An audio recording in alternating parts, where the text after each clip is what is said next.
Hello दोस्तों, मैं मनीष जैन एक बार फिर से आपका स्वागत करता हूं मेरे चैनल, आपके channel hobby to passion, a gateway to informed stock analysis पर। दोस्तों, डीमर्जर क्या है? इसका आम भाषा में हम आज समझेंगे इसका मीनिंग क्या है। और हाल ही में टाटा मोटर्स ने डीमर्जर का ऐलान किया है। उसका शेयर होल्डर्स पे क्या इम्पैक्ट आएगा, उसके बारे में भी हम डिटेल में जानेंगे बड़ी आसान भाषा में। तो आइए करते हैं वीडियो की शुरुआत।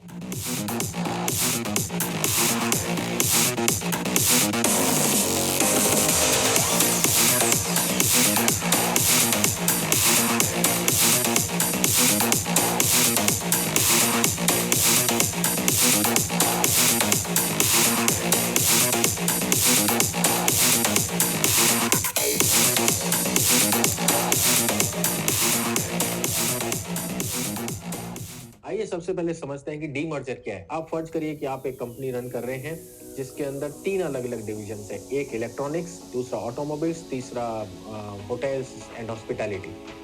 तो अब तीनों ये डिविजन्स जो है उसकी इसके ऊपर जो भी डिसीजन मेकिंग होती है, इसके जो भी प्लानिंग होती है, जो भी एग्जीक्यूशन होता है, वो एक ही सेट ऑफ मैनेजमेंट करता है एग्जीक्यूट। तो कहने का मतलब ये होता है कि ये सारे तीनों डिविजन्स जो हैं पूरी एक ही पूरी टीम है, चाहे वो प्लानिंग सेक्शन में हो, चाहे वो एग्जीक्यूटिव सेक्शन में हो, लेकिन वो काम करने वाले लोग एक ही होते हैं। अब धीरे धीरे जैसे जैसे कंपनी ग्रो करती है तो कोई डिवीजन ज़्यादा प्रॉफिट देता है, कोई डिवीजन ज़्यादा कैश जनरेट करता है, कोई डिवीजन कम प्रॉफिट देता है, लॉस में चल रहा होता है। ऐसे में एक ही सेट ऑफ डिसीजन मेकिंग, एक ही तरह की डिसीजन मेकिंग पॉसिबल नहीं हो पाती है जिसके अंदर कंपनी प्रॉपरली प्रॉफिटेबली रन कर पाए। तो जैसे बिजनेस ग्रो किया तो कंपनी को ये डिसाइड करना पड़ता है, या कंपनी डिसाइड करती है इनफैक्ट, कि हमें इस पर्टिकुलर बिजनेस को अपने कोर जो कंपनी है इससे अलग करके एक इसकी अलग एंटिटी बना दी जाए और उसके अंदर ये पूरा बिजनेस ट्रांसफर कर दे ताकि ये इंडिपेंडेंटली रन करे। सिमिलरली अभी हम देख सकते हैं कि जैसे ये जो भी नई कंपनीज बनती हैं उसका फिर अलग टीम होती है, उसकी अपनी स्ट्रेटेजिक थिंकिंग होती है, अपने कैश फ्लोज होते हैं, अपने खुद के जो इनकम, एक्सपेंडिचर, टैक्सेशन, सब कुछ उनका अपना अलग होता है और उसका मैनेजमेंट भी पूरा अलग होता है। ये मैनेजमेंट और अल्टीमेटली शेयर होल्डर्स को ही रिपोर्ट करते हैं और जो इनके जो ओनर्स होते हैं उनको ही रिपोर्ट करते हैं, बट इनकी थिंकिंग और इनकी प्लानिंग और इनकी एग्जीक्यूशन सब कुछ इंडिविजुअली इंडिपेंडेंटली ये लोग रन करते हैं। ये हुआ है डीमर्जर। ऐसा ही एक डीमर्जर का ऐलान टाटा मोटर्स ने किया है। टाटा मोटर्स जो कि एशिया की लार्जेस्ट ऑटोमोबाइल मैन्युफैक्चरिंग कंपनी है, वर्ल्ड की 17th लार्जेस्ट मैन्युफैक्चरिंग कंपनी है ऑटोमोबाइल सेक्टर में, या और जिसका ओवर 40% मार्केट शेयर है इंडियन ऑटोमोबाइल सेक्टर में।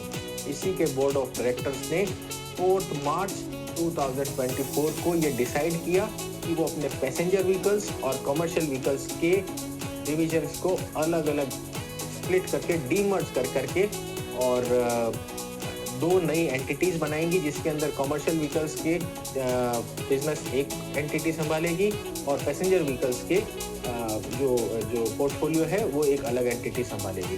कमर्शियल व्हीकल्स, इनके पास में 20 से ज़्यादा तरह के कमर्शियल व्हीकल्स हैं जिनका पूरा एक बहुत बड़ा पोर्टफोलियो है। टाटा मोटर्स के पास में वो एक अलग कंपनी को चला जाएगा। और जो पैसेंजर व्हीकल्स हैं जिसके अंदर इनके जो भी हम लोग देखते हैं कि जो गाड़ियां हैं, कार्स हैं और जो भी डोमेस्टिक व्हीकल्स जिनको हम कह सकते हैं पैसेंजर व्हीकल्स, उसमें आ जाएगा। वो 13 तरह के पैसेंजर व्हीकल्स हैं, 7 तरह के इनके इलेक्ट्रॉनिक व्हीकल्स हैं और 6 तरह के Jaguar, land rover, range rover के भी जो व्हीकल्स हैं वो भी इसी डिवीजन को चले जाएंगे।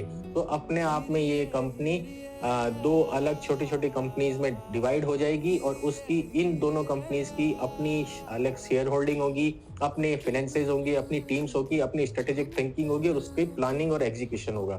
तो अब जिसको कहना चाहिए कि टाटा मोटर्स का ये जो डिसीजन इन्होंने लिया है 4 मार्च को इनके बोर्ड ऑफ डायरेक्टर्स ने, ये एक बड़ा ही लैंडमार्क डिसीजन ऑटोमोबाइल सेक्टर में स्पेशली होने वाला है, क्योंकि इसके बाद सुनने में आया है कि महिंद्रा एंड महिंद्रा भी ऐसा ही कुछ प्लान कर रही है। और ये जो थिंकिंग है, ऑब्वियसली टाटा पायनियर है हर चीज में, इनोवेशन लेके आता है, तो ये भी एक बड़ा अच्छा थिंकिंग है जो इन्होंने अभी की है कि इन अपने दोनों डिविजन्स को अलग-अलग करेंगे। ऑब्वियसली इनकी जो कमर्शियल व्हीकल सेक्टर जो डिवीजन है वो काफ़ी अच्छा कैश फ्लो जनरेट कर रही है, काफ़ी अच्छा पोर्टफोलियो है उसके पास में और अच्छा प्रॉफिट मार्जिन भी वो जनरेट कर रही है। तो इसके पास में बना बनाया मार्केट है और इसके बाद में सिर्फ इसको अपने आप को फर्दर डेवलप करना है, फर्दर इसको एनहांस करना है अपनी कैपेबिलिटीज और कैपेसिटीज को। पैसेंजर व्हीकल्स में अभी टाटा के पास में काफी स्कोप है और जैसा कि कई सारी जो इक्विटी एनालिसिस कंपनीज हैं वो भी ये सोच रही है कि टाटा अब आने वाले टाइम में may be by the year 2028-29 तक पैसेंजर व्हीकल्स में भी काफी अच्छा एक बड़ा मार्केट शेयर इसके पास में होगा। और इसके अंदर जो ये डिसीजंस हैं, क्योंकि अभी ये इतना कैश फ्लो जनरेट नहीं कर पा रहा है ये वाला सेक्शन पर्टिकुलरली, बट आने वाले टाइम में जब इनकी डिसीजन मेकिंग अपनी इंडिपेंडेंट हो जाएगी तो प्रोबेबली ये फर्दर अपने आप को स्ट्रेटेजिकली प्लेस कर पाएंगे। अब बात आती है कि अब एग्जिस्टिंग जो टाटा मोटर्स के शेयर होल्डर्स हैं उनके लिए आगे का रास्ता क्या है। तो दोस्तों इसके लिए ये बताया गया है, जनरली जो आमतौर पे देखा गया है जब डीमर्जर होता है किसी कंपनी के बीच में तो वो एग्जिस्टिंग शेयर होल्डर्स को उतने ही शेयर देती है जो डीमर्जर से पहले वाली जो पेरेंट कंपनी थी प्री डीमर्जर के टाइम पर रिकॉर्ड डेट पे जितने शेयर्स उनके पास में होते हैं उतने ही शेयर्स उसको नई एंटिटीज में अलॉट कर दिए जाते हैं। अगर एक एंटिटी 2 या 3 सब एंटिटीज में डेवलप होती है तो उतने ही शेयर्स नई एंटिटीज में दे दिए। फॉर एग्जांपल अगर मान लीजिए टाटा मोटर्स के आपके पास में 100 शेयर हैं तो जो 2 नई एंटिटीज बनने वाली हैं उन दोनों एंटिटीज में 100 शेयर्स आपको अलॉट कर दिए जाएंगे without any additional cost on the record date. अब बात आती है कि ये इम्प्लीमेंट कब होगा और कितना टाइम लेगा। तो दोस्तों डीमर्जर ऐलान तो कर दिया लेकिन इसके पीछे बहुत सारी फॉर्मेलिटीज होती हैं जो कि NCLT national company law tribunal से स्कीम अप्रूव होती है और स्कीम के अप्रूवल के बाद में बोर्ड ऑफ डायरेक्टर्स उसको फाइनली अप्रूव करते हैं और अप्रूवल के बाद में फिर ये शेयर होल्डर्स हो गए, क्रेडिटर्स हो गए, रेगुलेटरी अप्रूवल्स हो गए, कई तरह के अप्रूवल्स लगते हैं और इसके अंदर जनरली 1 से 1.25 साल का टाइम लगता है और उम्मीद करता हूं इसमें भी लगेगा। अब बात आती है कि डीमर्जर के बाद में टाटा मोटर्स का क्या होगा। जब ये डीमर्जर कंप्लीट हो चुका होगा, दोनों एंटिटीज अपने वजूद में आ चुकी होगी, ये दोनों बिजनेसेस को टेक ओवर कर चुकी होगी, टाटा मोटर्स अपना एग्जिस्टेंस खत्म हो जाएगा। Tata motors as a parent company का एग्जिस्टेंस खत्म हो जाएगा और निफ्टी में और जितने भी सेंसेक्स वगैरह हैं उन सब में ये डिलिस्ट हो जाएगी कंपनी।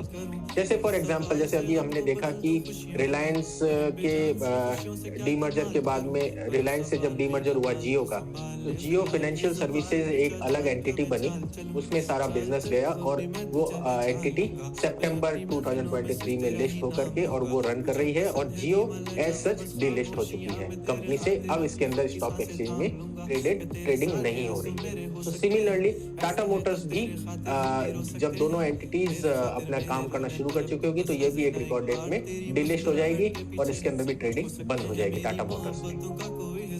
जैसे मोतीलाल ओसवाल का भी एक इसके ऊपर राइटअप आया था जिसके अंदर उन्होंने कहा है कि इनके अभी भी फंडामेंटल्स काफी स्ट्रांग है दोनों कंपनीज का। ऑब्वियसली कमर्शियल व्हीकल्स का जो इसका विंग है या डिवीजन है वो ज्यादा प्रॉफिटेबल है, उसका ज्यादा अच्छा कैश फ्लो, उसके हेल्थी फाइनेंशियल्स हैं, तो उसका और जो पैसेंजर व्हीकल्स का है इसका एक साथ रन कर पाना पॉसिबल भी नहीं था, इसीलिए डीमर्जर एक राइट डिसीजन है। और अगर हम देखें कि इनके जॉइंट ऑपरेशंस के बावजूद भी पिछले 3 साल में टाटा मोटर्स ने रकम को दुगना किया है, मोर देन 200% का रिटर्न दिया है।